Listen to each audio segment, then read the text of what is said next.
known as Arpusan Hima.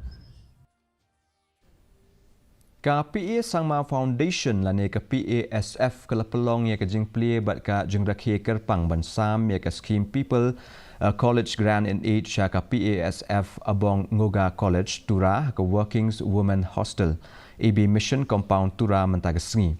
Aba ajing tren kum ukong san hakane ke sngi ulampang jong ke yang da ba thau an ke jela Meghalaya u Thomas A Sangma ula banjer lo ke jing don kam ban penklanya ke lat pule puthi aga thain rilum garo. Akan ke jing rakhela sam ke shiti tungkam shakinong trei ban pen I ke dak jong ke jing sedang trei kam jong ke ne ke Skhim ha Abong Noga College. Members of KHASI Foundation. And I'm very proud today to stand here and be the chief guest for the two places as People's College